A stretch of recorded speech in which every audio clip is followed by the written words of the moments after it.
Hello students, तो आज हम 12th क्लास फिजिक्स के अंदर चैप्टर नंबर फर्स्ट के अंदर हम न्यूमेरिकल्स देखेंगे जो कि बेस्ड हैं कूलम्ब्स लॉ के ऊपर और एक चार्ज के ऊपर जो फोर्स लगती है ना उसके ऊपर। तो देखते हैं, फर्स्ट हमारे पास न्यूमेरिकल है तो क्या है। तो charge on plus 5 microcoulomb, 10 microcoulomb और -10 माइक्रोकूलम।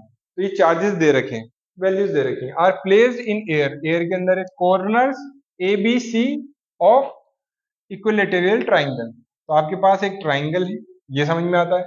हमारे पास 5, 10 और -10 ये दे रखा है ना ए बी सी के ऊपर। ए बी सी अगर ये माने तो, है ना, इस तरीके से दे रखा है। और having each side equal to 5 centimetre, 5 centimetre है ना ट्राइंगल की। Determine the resultant force on the charge at A के ऊपर फाइंड आउट करना है। तो ये डायग्राम है बड़ा अच्छा सा। इसके अंदर हमने ए यहाँ माना है, बी यहाँ माना है और सी यहाँ माना है। तो इनकी वैल्यू हमने यहाँ से रख गई है ना, ए बी और ये सी। ठीक, तो ए बी सी आपको दिख रहे हैं, +5 +10 और -10 माइक्रोकूलम। आप क्या बोल रहे हैं, इसके अंदर ए के ऊपर final force, resultant force find out करनी है इस ए के ऊपर। तो बी ए के ऊपर लगाएगा फोर्स, इस तरीके से जाएगी। ठीक है, सी माइनस में है और ये प्लस में है, तो इस तरीके से लगेगी फोर्स। ठीक, तो एक तो इधर लग रही है, एक इधर लग रही है, तो इन दोनों का रिजल्टेंट यहां होगा। तो इस तरीके से रिजल्टेंट फोर्स निकलेगी। तो सबसे पहले हमें क्या करना पड़ेगा, हमें F1 निकालना पड़ेगा, किसके बीच का, ए और बी के बीच का। फिर उसके बाद हमें ए और सी के बीच का F2 निकालना पड़ेगा।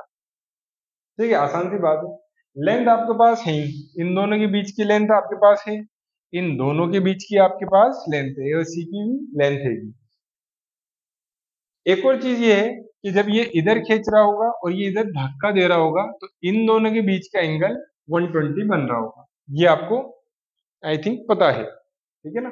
और वो क्यों पता है, क्योंकि इसके 60 60 60 ये बन रहे होते हैं। कौन सा ट्राइंगल है, इक्विलेटरल। तो यहां अगर 60 है तो ये सीधी लाइन है, बाकी का बचा हुआ कितना होगा, 120। ऐसे भी सोच सकते हैं आप, है ना। चलिए, तो अब हम इसको डिकोड करते हैं। तो सबसे पहले हमने क्या करा, F1 को फाइंड आउट करा, है ना, फोर्स बिटवीन ए और बी। तो आपने के Q1 Q2/R² लगाया, कूलम्ब्स लॉ आपको पता है। तो के की वैल्यू आपको पता है क्या होती है, Q1 की वैल्यू 5 और Q2 की वैल्यू 10। अब यहां ध्यान रखिएगा माइक्रो कूलम था, इसलिए 10⁻⁻6 लगाया गया है। ठीक है, ऐसा यूनिट कन्वर्जन के लिए। नीचे आपके पास आर है, आर ऑलरेडी आपके पास 5 सेंटीमीटर था। सेंटीमीटर को मीटर में कन्वर्ट करेंगे तो 0.05 आता है मीटर, तो इसलिए आपके पास यहाँ पे ये लिखा है। जब आप इसे सॉल्व करेंगे तो आपके पास 180 न्यूटन आ जाएगा। और ये 180 न्यूटन किस साइड आएगा, 180 न्यूटन इस साइड आएगा। ठीक है, अलोंग बी ए, ये ध्यान रखिएगा। तो आई होप ये समझ में आ गया फोर्स 1 कैसे आ गया। अब हमारे पास फोर्स 2 को निकालना है। ठीक है, फोर्स 2 मतलब इस साइड वाली। फोर्स 2 भी आसानी से निकल जाएगी, क्योंकि आपके पास के पता है, आपके पास ए और ये सी ये पता है, आपके पास डिस्टेंस वही है, आप आराम से निकालेंगे तो अगेन वही आएगी। क्यों, क्योंकि ए 5 है, बी और सी तो सेम ही है, तो दोनों की F1 और F2 सेम ही आएगी, बस डायरेक्शन अलग अलग हो जाएंगे। अब आप क्या करेंगे, F1 इधर है, F2 इधर है। यहाँ कौन सा लॉ लग रहा है 11th क्लास से, पैरेललोग्राम लॉ। वेक्टर एडिशन दिखाएंगे पैरेललोग्राम लॉ से। ठीक है, और रिजल्टेंट के लिए, मैग्नीट्यूड के लिए क्या करेंगे, ये वाला फेवरेट फॉर्मूला है, F1 + F2, है ना, F1 का स्क्वायर F2 का square 2F1 F2 cos theta. cos theta आएगा, थीटा आपको पता ही है क्या होगा। ठीक है, तो यहाँ पे हम वैल्यू रखेंगे, क्या वैल्यू रखेंगे, F1 क्या ली थी, 180 आ रहा था, F2 कितना था, 180 आ रहा था, ये पता है आपको। ये 2 आ गया, ये F1 ये F2 आ गया, अगेन cos 120, cos 120 किस किस के बीच में, F1 F2 के बीच में cos 120, तो 120 आ गया, या 120 लिख दिया आपने, है ना, cos 120। cos 120 की वैल्यू होती है 1/2 माइनस के अंदर। तो आप क्या करेंगे, आप अब आराम से 180 180 180 कॉमन ले लेंगे, ठीक है। 180 स्क्वायर है यहाँ पे, तो स्क्वायर कॉमन आएगा तो बाहर रूट से निकल के बाहर स्क्वायर नहीं रहेगा, है ना, रूट से कैंसिल आउट हो जाएगा। यहाँ क्या बचेगा 1, यहाँ क्या बचेगा 1, यहाँ क्या बचेगा 2, और ये cos माइनस 1/2। तो आपको साफ साफ ये दिख ही रहा है कि यहाँ पे क्या हो रहा है, यहाँ पे 1 प्लस 1 प्लस ये 2 से 2 कैंसिल आउट हुआ, तो यहाँ पे क्या बचा -1, ठीक है। -1 से 1 कटा, बचेगा क्या, सिर्फ 1, तो अंडर रूट के अंदर 1 बचेगा, तो इसका मतलब 1 ही, ठीक। तो आंसर कितना आया 180, आंसर मतलब रिजल्टेंट जो आ रहा है। चलिए, तो रिजल्टेंट वाली चीज आपके पास आ गई, और पूछ क्या रहा था, डिटरमाइन द रिजल्टेंट फोर्स। ये आपका आंसर खत्म हो चुका है, ये आंसर। अब अगर इसमें डायरेक्शन भी पूछ लेता कि भाई डायरेक्शन भी बताओ, तो आपको 11th वाला फॉर्मूला याद करना पड़ेगा, टेन थीटा वाला, है ना। यहाँ क्या है, रिजल्टेंट और फोर्स के बीच में बीटा बना हुआ है, ठीक है। तो यहाँ पे F2 साइन 120, ठीक, और F1 F2 cos 120, तो टेन बीटा कितना हो गया, टेन बीटा हो गया। इसको सॉल्व करेंगे, F2 की वैल्यू लिख दी, F1 की वैल्यू लिख दी, इसे सॉल्व करोगे आप, cos और sin को सॉल्व करोगे तो आपके पास √3 आ जाएगा। और √3 कितना होता है, 10 √3, मतलब बीटा 60 डिग्री। तो ये 60 डिग्री आपके पास बीटा आ जाएगा। कौन बीटा है, ये बीटा, ठीक है, ये 60 डिग्री आ जाएगा। तो आपको ये दिख गया है कि ये किस तरीके से आपको रिजल्टेंट निकालना है और किस तरीके से आपको डायरेक्शन निकालना है, ठीक है ना। और F पैरेलल होगा BC के, है ना, ये जो BC है ना उसके पैरेलल होगा ये, ठीक है। आपको पता चल गया, कैसे पता चल गया, डायरेक्शन निकाल के, ठीक है। 60 डिग्री होगा ना, 120 का आधा, तो ऐसे पता चल। तो आई होप ये समझ में आ गया होगा। चलिए नेक्स्ट क्वेश्चन देखते हैं। ये एनसीईआरटी का क्वेश्चन है, बड़ा अच्छा क्वेश्चन है, सोचने के लिए मजबूर हो जाएंगे आप। ए ए दे रखा है, बी दे रखा है, सी दे रखा है, सब पे चार्ज सेम है, ठीक है। चलिए, तो consider three charges, three charge consider कर लिया हमने, इक्वल है इक्वल कंसीडर कर लिया, वर्टिसेस के ऊपर है वर्टिसेस पे कंसीडर कर लिया, इक्विलेटरल ट्राइंगल है, ठीक है, इक्विलेटरल ट्राइंगल है ना, 60 60 60, ठीक है, ये हो गया। What is the force on charge Q, ये जो Q चार्ज यहाँ पे रखा है ना, बड़ा सारा Q चार्ज, उसके ऊपर फोर्स फाइंड आउट करना है ना। किससे लगेगी फोर्स, ये चार्ज से लगेगी फोर्स, ये चार्ज से लगेगी फोर्स, ये चार्ज से फोर्स लगेगी। तो इन सब से जब फोर्स लगेगी तो वो फाइंड आउट करना है कि कितना है, ठीक। तो व्हाट इज द फोर्स, है ना, अगर क्यू चार्ज रख दे, place at centroid of triangle, ये सेंट्रोइड है बेसिकली। तो इसका भी हम मैथ देखेंगे।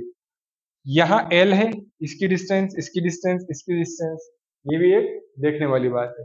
यहाँ आप इसका बाइसेक्टर डालोगे परपेंडिकुलर डी के ऊपर, ये भी एक देखने वाली बात है। तो अब आज अपन चलते हैं डिकोड करते हैं इसे पूरे के पूरे को। ये तो आपने देख ही लिया बड़ा सारा, इसके अंदर ये भी देखिएगा, थोड़ा सा और देख लीजिए, बड़ा है तो इसलिए देखिए, क्यू है यहाँ पे, ये लगाएगा Q1 F1, ये Q3 इधर लगाएगा F3, ये Q2 ये लगाएगा F2। तो आप देख रहे हो F1 इधर है और F2 F3 इधर है, तो इनका रिजल्टेंट होगा इधर, और ये ऑलरेडी इधर है। तो अगर देखते ही बोला जाए कि यार ये इधर जा रहा है और ये इधर आ जाए, तो क्या बीच के अंदर फोर्स जीरो तो नहीं हो जाएगी। तो ऐसा भी सोच सकते हो आप। तो देखते हैं आगे क्या होता है, इसको डिकोड करते हैं सबसे पहले। तो सबसे पहले ट्राइंगल है हमारे पास, आपको पता ही ये ट्राइंगल है हमारे पास। इसके अंदर आपको पता है लेंथ सही है, ए बी बी सी और सी डी सी ए सब एल है, ये दे रखी है आप। फिर आपने क्या करा, परपेंडिकुलर ड्रा कर दिया एडी से बी सी, एडी से एडी ड्रॉ करा बीसी के ऊपर, ठीक है, परपेंडिकुलर ड्रॉ कर दिया, ठीक है बात। अब कॉस थीटा कितना होता है ना, कॉस थीटा होता है बेस अपॉन हाइपोटेनियस। तो यहाँ पे बेस कितना है, देखिए ये आपने ड्रॉ करा, ठीक है, एडी। अब इसके अंदर देखिए बेस कौन सा है, तो बेस है आपका ये, ठीक, बेस अपॉन हाइपोटेनियस, हाइपोटेनियस है ये, ठीक है, ये हाइपोटेनियस है, ये बेस है, ठीक, ये क्या है, ये थीटा है, थीटा कितना होगा 30, क्योंकि ये बाइसेक्ट करा है ना, बाइसेक्टर डाला है यहाँ पे, तो ये 60 डिग्री था, तो इसको आधा करा तो 30 हो गया। ठीक, ये आपके पास परपेंडिकुलर आ गया या 90 डिग्री है, तो इसलिए ये हुआ बेस और ये हुआ हाइपोटेनियस। आ गया समझ में? चलिए, अब तो एडी बेस हो गया, एसी हाइपोटेनियस हो गया, तो थीटा कितना है 30, तो cos 30 is to AD by AC, ये आ गया। अब क्या एडी की वैल्यू आप फाइंड आउट कर सकते हैं इससे? एडी क्या है, ए डी, ये क्या इसकी वैल्यू फाइंड आउट कर सकते हो? हाँ कर सकते हैं। एडी इज टू क्या होगा, एसी इधर जाएगा तो एसी cos 30, ठीक है। अब एडी, एडी ठीक, एसी cos 30, तो एसी तो आपको पता ही है, एसी तो एल होता है, तो आपने लिख दिया एल। cos 30 की वैल्यू क्या होती है, अंडर रूट 3/2, तो आपने 3/2 लिख दिया, तो आपको एडी की वैल्यू मिल गई अंडर रूट 3/2 एल। अब एक आइडेंटिटी होती है मैथ्स के अंदर, क्या होती है वो आइडेंटिटी? आइडेंटिटी होती है कि आप ए ओ जो है, ए ओ यहां तक, ये डिस्टेंस कितनी होगी, वो होगी 2/3 एडी, 2/3 होगी किसके, एडी के 2/3 होगी, ये आइडेंटिटी होती है, ये याद भी रखना पड़ेगा आपको, है ना, तो ये आपको याद रहेगी। अब एडी यहां से उठा के यहां लिख दोगे, तो जैसे ये लिखोगे तो 2/3 तो दिख ही रहा है। एडी यहां से लिखोगे अंडर रूट 3/2 एल, 2 से 2 कैंसिल हो जाएगा, यहाँ अंडर रूट 3 और यहाँ 3 है, तो ये कैंसिल हो जाएगा और यहाँ बच जाएगा अंडर रूट 3, है ना, क्योंकि 3 मतलब क्या होता है, 3 मतलब होता है under root 3 multiply under root 3, ठीक है, तो एक अंडर रूट 3 यहाँ से कट गया और बचेगा क्या, सिर्फ और सिर्फ क्या बचेगा यहाँ पे क्या बचेगा, एल बचेगा, एल बचेगा, और नीचे के साइड अंडर रूट 3 बचेगा। ये आपको मैथ्स है ना बेसिकली। तो आपके पास ए ओ आ गया, ए ओ ये पोर्शन आ गया, तो ए ओ सेंटर, बी ओ सेंटर, सी ओ सेंटर, तो ये तीनों क्या हैं, इक्वल होंगे, तो इन तीनों की वैल्यू L/3 ही होगी, है ना, तीनों की वैल्यू क्या होगी, L/3। ये आगे बात समझ में आपके। और एक और चीज, F1 जो होगा, F2 होगा और F3 ये भी सेम होंगे, क्योंकि सेम चार्जेस है ना, सेंटर के ऊपर ही लग रहे हैं। तो ये चीज आई होप आपके समझ में आ गई होगी, ठीक है, थोड़ा सा लेंदी है मगर आपके धीरे धीरे पढ़ोगे तो हो जाएगा। अब फोर्स F1 ये लगा रहा है, फोर्स F1 किसके ऊपर लगा रहा है, Q के ऊपर लगा रहा है, तो जैसे Q के ऊपर लगा रहा है तो वो कितना लगेगा, कूलम्ब लॉ लगा देंगे। आपके पास यहाँ ये चार्ज है, ये चार्ज है, कूलम्ब लॉ लगाएंगे, डिस्टेंस भी आपको ए की पता चल गई, कितनी आई थी ये, तो अब हम कूलम्ब लॉ लगाएंगे। फोर्स F1, ये F1 फोर्स है 1/4 पाई एप्सिलॉन नॉट, ये Q1 Q2 मतलब Q तो यहां से लिया आपने और Q कैपिटल Q यहां से लिया, तो Q1 Q2 आ गए आपके पास। नीचे डिस्टेंस कितनी है, ये डिस्टेंस जो AO निकाली थी वो L अंडर रूट 3 थी, तो L अंडर रूट 3 का स्क्वायर कर दिया, ठीक है। डायरेक्शन किधर होगी, इसकी डायरेक्शन AO की तरफ होगी, AO किधर है, AO इस डायरेक्शन के अंदर होगी, ठीक है। यहाँ पे एक चीज समझ में आ गई। अब ऐसे ही अगर F2 निकालना है, F2 कहाँ है, ये रहा F2, ये रहा Q, ये रहा कैपिटल Q, F2 सेम होगा, इधर वाला सेम होगा, F2 भी सेम होगा, बट डायरेक्शन हो जाएगी BO की तरफ, BO की तरफ, ऐसे ही डायरेक्शन CO की तरफ होगी और F3 भी सेम होगा, तो F1 F2 F3 सेम होंगे, है ना, इसे सॉल्व करेंगे तो ये आएगा सेम होंगे, तो सेम आ गए। चलिए बात, अब रिजल्टेंट निकालेंगे F2 और F3 का, रिजल्टेंट कौन सा है, ये रहा F2 का और F3 का रिजल्टेंट निकालेंगे जो कि यहाँ निकलेगा, तो आपको फॉर्मूला पहले से पता है ये वाला, तो आपने ये स्क्वायर स्क्वायर लगाया 2F2 F3 cos थीटा कितना है इन दोनों के बीच में, ठीक है, ये इधर जा रहा है, ये इधर जा रहा है, इन दोनों के बीच में cos थीटा कितना होगा, आपको भी पता है, इक्विलैटरल ट्राइंगल है, तो क्या होगा आपको पता होगा आई होप। तो इसके अंदर जो cos थीटा है, और एक और चीज, ये जो F2 F3 है ना, ये सेम होंगे, ठीक है, F1 F2 F3 सेम होंगे क्योंकि हम F ले रहे हैं। तो नेक्स्ट स्लाइड के अंदर हम क्या कर देंगे, इसको F1 F2 F3 जो भी था हमारे पास पीछे F2 F3 था ना, F2 और F3 था, उसे सिर्फ एफ लिख देंगे। और कॉस कितना आ रहा है, आप आई गेस लगा लिया होगा आपने, 120। ठीक है, क्योंकि इक्विलैटरल ट्रायंगल है, अगर सेंट्रोइड को यूं करेंगे तो 120 आएगा। ठीक है, तो 120 क्या होता है, -1/2 होता है। ठीक, तो अब आप क्या करोगे, यहाँ पे अगर आप देखो तो आपने कॉमन ले लिया। क्या कॉमन ले लिया, देखिए आपने कॉमन लिया एफ F2, ये तो 2F2 हो गए थे। तो यहाँ अपन थोड़ा समझ लेते हैं इसे, है ना। ये क्या हुआ, FF 2F2, है ना, 2F स्क्वायर, और ये क्या है 2F स्क्वायर, और मल्टीप्लाई 1/2। अब अगर इसमें से कॉमन लेंगे तो क्या कॉमन आएगा, कॉमन आएगा 2F स्क्वायर, क्योंकि ये तो कॉमन चला गया ना।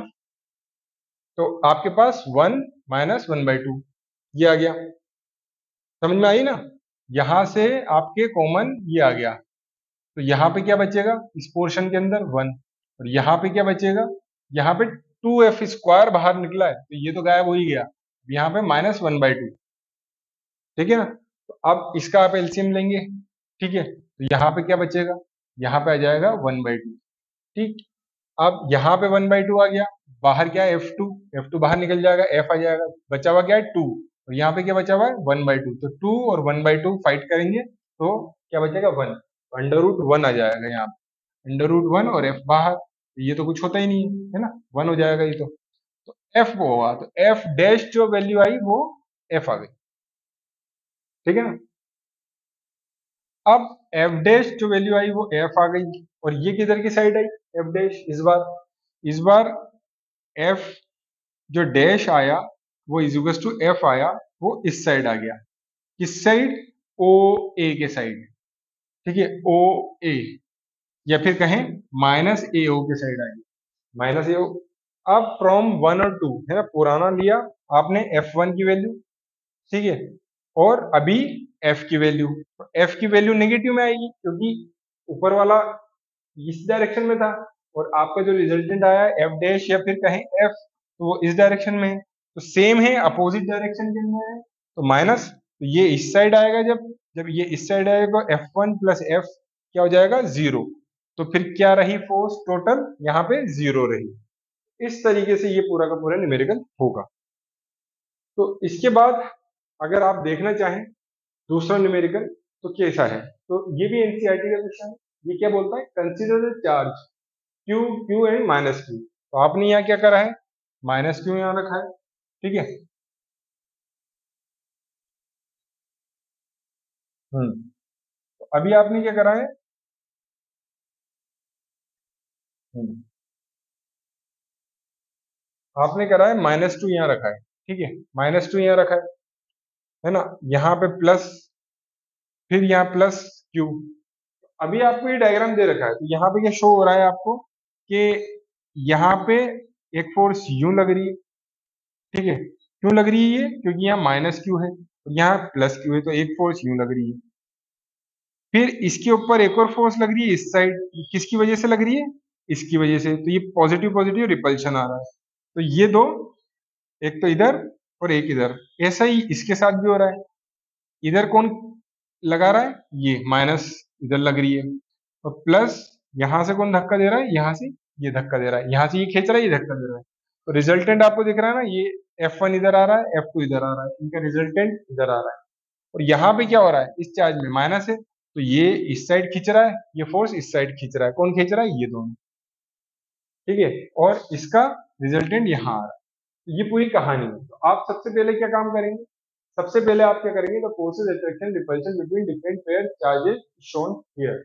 आप क्या करेंगे, आप फोर्स निकाल लेंगे। जैसे आप फोर्स निकाल लेंगे, सेम चार्जेस हैं तो कूलम्ब्स लो 1/4πε0, और दो चार्जेस हैं Q1 Q2, तो ये स्क्वायर हो गया। डिस्टेंस कितनी है L, तो इसके बारे में इसके साथ ये निकालो तो L आएगा, ये L आएगा, ये L आएगा। तो ये दो चार्ज की वैल्यू निकालोगे ना, जो कुछ भी कोई से भी दो चार्ज की वैल्यू निकालोगे, तो आपको इस तरीके के वैल्यू आएगी मैग्नीट्यूड फॉर्म में। अब आप क्या करोगे, अब आप क्या करेंगे, आपको ये पता चल गया कि हाँ F वैल्यू आ रही है सबकी। अब आप लगाएंगे पैरेललोग्राम लो, किस किस के बीच के अंदर, यहाँ पे। ठीक है, यहाँ पे ये ऊपर वाला खींच रहा था, यहाँ पे ये खींच रहा था, तो F1 निकालने के लिए पैरेललोग्राम यूज करेंगे। ठीक, तो यहाँ एफ एफ 2FF cos 1/2, मगर ये किस साइड में है, BC के साइड में है। BC किधर है, देखिए यहाँ पे F1 फाइंड आउट कर रहे हैं ना, तो देखिए BC किधर है, BC इस साइड है। ठीक, तो ये BC की साइड में बता रहा है, तो ये F1 इधर आ रहा है BC की साइड में, BC के साइड के अंदर। तो ये वैल्यू रखी 1/2 करा और ये BC की साइड में आ रहा है। इसको सॉल्व करोगे तो आपको क्या मिलेगा, सिर्फ और सिर्फ F मिलेगा। अभी लास्ट क्वेश्चन भी ऐसे ही करा ना, F मिला था। तो यहाँ F1 के अंदर F मिल रहा है, F2 जो है वो भी सेम टू सेम केस है, उसके अंदर भी यही होगा। F3 F3 के अंदर थोड़ा सा डिफरेंट है, ये तो एक दोनों सेम है। F3 के अंदर रिजल्टेंट थोड़ा चेंज हो जाएगा, कैसे होगा देखिए, यहाँ पे F3 है, F3 के अंदर ये फोर्सेस इधर, ये फोर्सेस इधर, तो वही आप लगा दोगे, मगर यहाँ पे cos 60 होगा, है ना, ये cos 60 है। यहाँ पे तो 120 आ रहा था दोनों जगह, यहाँ cos 60 है। तो जैसे ही cos 60 आएगा, आप सॉल्व करोगे तो आपके पास सिर्फ √3f आएगा। यहाँ पे f और f आया था, यहाँ पे √3 आएगा। ठीक है, तो आपके पास F1 आ गया, F2 आ गया और F3 थोड़ा सा डिफरेंट आ गया। ठीक है, अब अब आप क्या करोगे, आपके पास F हैंगे और ये F3 हैगा। ठीक है, आपसे पूछा गया, देखिए पूछा गया था, आपसे पूछा गया था what is the force on each charge, सब फोर्स बताइए ईच चार्ज के ऊपर, हर एक चार्ज के ऊपर। तो आपने F1 बता दिया, F2 बता दिया, F3 बता दिया, आंसर खत्म। अब एक चीज और, अगर आप इन चार्जेस को प्लस करते हैं तो 0 आएगा। ठीक है, तो ये भी आप करके देख सकते हैं। आप निकालिए, क्या निकालेंगे, इन दोनों का रिजल्टेंट निकालिए और इसके अंदर ऐड करके देखिए, आपका आंसर 0 आएगा। तो आई होप ये समझ में आ गया होगा आपको।